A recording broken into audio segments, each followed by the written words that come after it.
Hey, good morning. How are you? Welcome back to the live stream. Let's see, make sure we are up and going on YouTube. It looks like we are now officially live. And thanks for stopping by. I appreciate it as you do. As usual, in case you're brand new and don't know this, I'd love for you to check in on in the live stream chat and just let me know where you're at. And if you have any questions or comments, please feel free to throw those in. I can't always get to questions the day that they're put up, but I like to go back and reference them and use them for material for future live streams. And I do this pretty much every weekday morning at right around 8 a.m. Eastern Time. And the purpose of it, well, my ultimate goal, my overarching mission that drives me in the voiceover training that I do is to help you to become profitable at what you do. I see so many voiceover talent that voiceover ends up being a hobby for them, meaning they love to do it. They want to do it, but they just don't make enough money to be able to do it. Either because it's, they put the investment in for the equipment and the training and the demo, and they just don't know what to do after that because there's a lot more to it than just that. Or the demands of work and life, and they just can't put the time in because it just doesn't pay enough. And the thing is, if you know how to do it properly, it does pay enough, but it takes the knowledge, it takes determination, it takes a lot of work, and it does take some time to do it. Nothing happens magically. And let's see here, we got folks coming in. Hey, Rebecca, the birds are singing in Michigan this morning. I am so glad to hear that. And I'm sure they're outside my window here as well, but I haven't checked yet. I just literally got out of bed, took my shower, grabbed my coffee, and here I am. Bruce, what's up? Hey, Steve. Hello, Chica. Danny, good morning from San Diego. Fantastic. All right. As I was getting ready to go on this morning, I was looking at some of the comments from yesterday's video, yesterday's live stream, where I talked about audiobooks.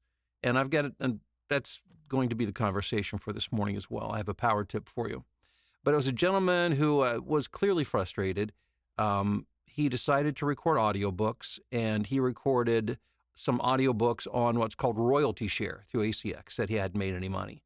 And that's recording books on audio share. I mean, on royalty share, if that's your strategy, that's not a business plan. That might be good practice, but it's not a way to make sustainable, long-term, decent income.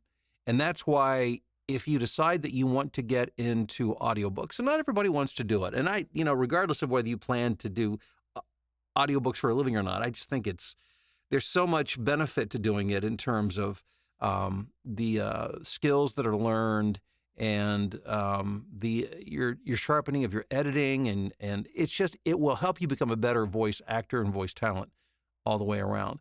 But you need a plan, and that's why I'm very excited to announce that my good friend Tom Parks, who is a very successful, very profitable, making over $300,000 a year profitable audiobook narrator, will be teaching an audiobook course beginning this Tuesday night, June 14th. And I've put a link in the description so that if you're interested in finding out more or you want to sign up, that would be the place. That would be the place to do it. But regardless of what you do or want to do in voiceover, you really need a plan. And sometimes it seems oversimplified. You'll hear people say, well, get some training, get a demo, get an agent. That's not a plan. That is a wish and a prayer. And I'm okay about wishing and I'm okay about praying, but you better have a plan. And if you don't have the plan, and if you don't have the courage and the strength to execute that plan, because this is going to take you out of any kind of business venture, which this certainly is. I'm not talking about audiobooks particularly. I'm talking about voiceover in general. Any kind of business that you pursue is going to require you to grow. It's going to require for you to become uncomfortable, to learn new skills, to do things that you can't put it on anybody else. I talked about this. I recorded a podcast yesterday with Stephanie Cicerelli from voices.com, which should be up soon. I'll let you know when I know more about that. But one of the things I talked about is that if you decide to become a voiceover talent or really become a self-employed person of any sort or type, you better be willing to take on the responsibility. You can't, if you fail, you need to go back and figure it out. And you need to get better information, and you need to get a better plan. But don't put it on anybody else. It's nobody, you have to take full responsibility for it. And failing along the way and struggling along the way is just part of growth in anything. And if you're not willing to go through that, then voiceover is definitely not for you. But I've got a feeling that most of the people on this live stream don't think that way. And you're here for a reason. You're here to learn, and you're willing to put that information into action. Am I right? Yeah, I thought so. Okay, let's just see who else is checking in. Birmingham, Alabama, Virginia, Louisville. Again, notice I said Louisville, not Louisville or Louisville. Actually, I only live a few hours away from Louisville. Melbourne, Australia. All right, Andrew, good morning. Fantastic. Well, today I want to share with you the first of probably what will be a few audiobook narration power tips. And this comes through experience. Recording audiobooks that's not the bulk of what I do.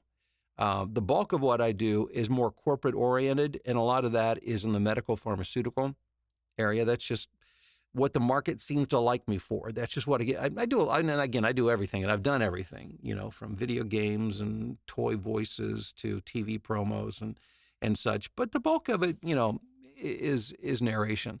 But I've recorded 41 audiobooks, so I've got a little bit of experience in the area. And one of the things that I learned early on is that when you're being paid for an audiobook, and the way audiobooks typically pay is that you get paid per finished hour of audiobook, whatever that rate might be, whatever the finished book ends up being. If it's a 5-hour-long book, if your hourly rate, let's say, is $200 per finished hour, then that's a $1,000 payday. And it doesn't matter whether that book is fiction. It doesn't matter whether that book is a children's book. And it doesn't matter whether that book is it's about science or medicine or history. It really, excuse me just a minute. Hey, stop. Talking to one of my dogs who thinks it's his job. He's about this big, and he thinks it's his job to guard me from anything that moves or casts a shadow. He's cute, but it's not so cute when I'm working. So it doesn't matter what the niche is, what the genre is that you're recording. You're still going to get paid. So the question then becomes, okay, because remember, I'm always coming at this from what will make this most profitable. So what is it that you're best at? What is it you're most knowledgeable at? What is it that you would enjoy the most? And my recommendation and my power tip for you is select that type of material. Let me give you a for instance. Fiction.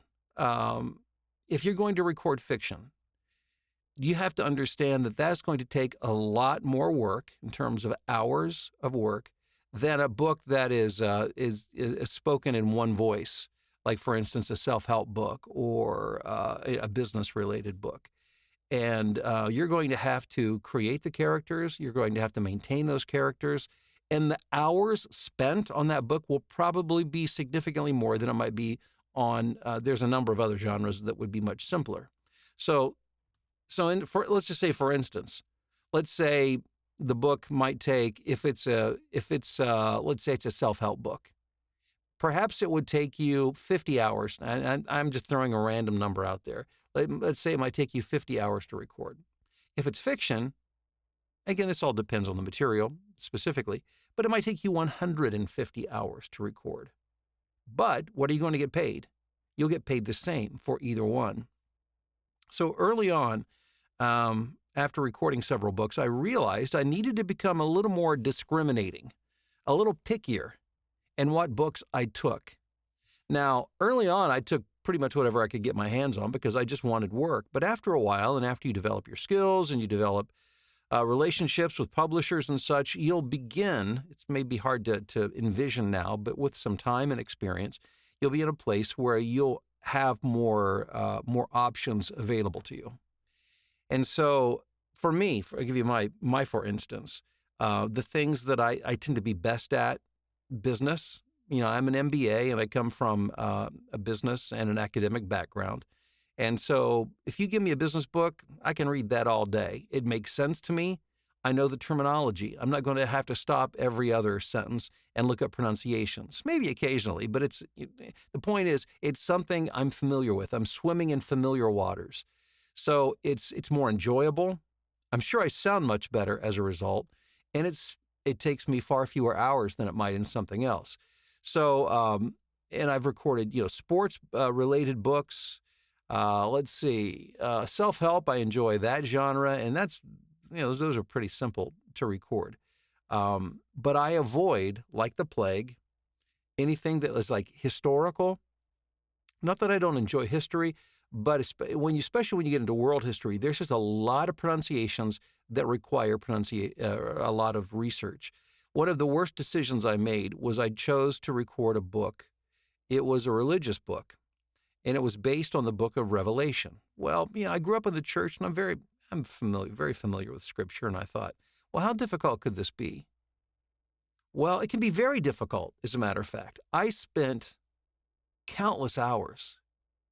It was a book written by Tim LaHaye. Then this was years. We're probably talking 10, 12 years ago. And I'm sure what I got paid on that book was less than minimum wage when you calculate the hours that I spent on it. Never again. The same thing has happened with history-related books and some other things, and so and fiction as well. So I stick with things that will allow me to be profitable. And again, it depends on what your goal is. If you're trying to get awards, then that's a different strategy. If you're doing it for fun and you only want to do what you're interested in and you don't care the hours you put in or what you get paid, that's a completely different strategy. But from a business perspective, which means how can I be most profitable with the time spent? Pick a genre or genres that you're somewhat familiar with or that you're willing to learn and that you're comfortable with, and that won't require you to spend an excessive amount of time researching pronunciations. And if you'll do that, it will, number one, make your time recording books much more enjoyable. And number two, you will make more money from it. And this is just borne out over experience. I learned that the hard way, but believe me, it does make a huge difference. All right, and more folks checking in. Hey, Mike, Niagara Falls. All right. Bruce says, I've got to pronounce medical terminology better. Yeah, I get it. And, it's interesting. This is certainly very related to the topic we're discussing. But early on in my voiceover career, I began getting medical type scripts where there was a lot of terminology that drove me insane. I wasn't very good at it. I had to work really hard at it, and it took me a long time. It was over a course of years for me to get more comfortable with it. But today, I get a lot of it. As I said, it probably accounts for more of my narration work than just about anything else. Now, it doesn't mean, that if you threw 50 terms in front of me that I would know how to properly pronounce them. But I understand a lot more now than I did. And there are certain, when I see the spelling of certain words, I know I have a general idea of what it should sound like. And I know where to go to find the pronunciations. And I'm much faster at it and much more efficient at it. And I enjoy it now, believe it or not. I know that's weird, right? And I have no background in medical, nor do I have an interest, but I do enjoy, the work that I get.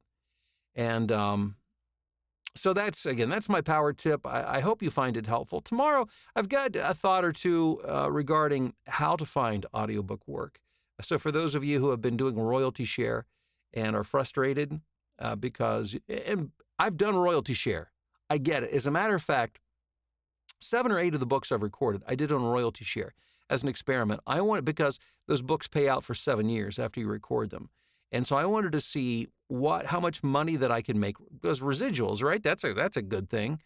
And so when I finished those books, I was making about $50 a month, and now it's gone down to somewhere between $25 and $30 a month that I get. And of course, those are actually, some of those I think have already expired. That's why, and will continue to expire again as those 7 years come to an end. So it can be frustrating. Again, I think it's okay. You want to learn, but don't think that that's the way you're going to build your career, because believe me, if they thought they were going to sell a ton of books, they would not be paying you a royalty share. They would be paying you a flat fee. The reason they're doing royalty shares is because they have no expectation of selling a lot of books, usually. And so they're trying to keep their costs low. I mean, Kim, if you knew that your book was going to sell 1 million copies, would you offer me like a nickel a copy? Of course not. You're going to say, hey, Bill, I'll pay you $1,000 to record this, or whatever the case is. You're not going to pay me a percentage on a big seller. It's just not going to happen. So you just have to be aware of that. And again, be thinking like a business person. So make sure, go to the link below, go over, check out the upcoming class with Tom Parks on audiobooks that begins on Tuesday, this coming Tuesday. And I hope you'll sign up. And it's going to be a great class. I think I mentioned this yesterday, but he was a college student of mine. Tom, when I was a college professor, we're going back like 30 years. And, he was a great guy, and it's been fun to stay in touch and again, he's grown just an incredible career. And not only does he have a lot of ability, but he's a smart guy. He understands the business of audiobooks, and you're going to learn a lot from him. So I hope you'll be a part of that. All right, guys. Well, thanks again for checking in this morning. I appreciate it. I hope you guys have a great day, a successful day, a profitable day. And we'll talk to you soon. Take care.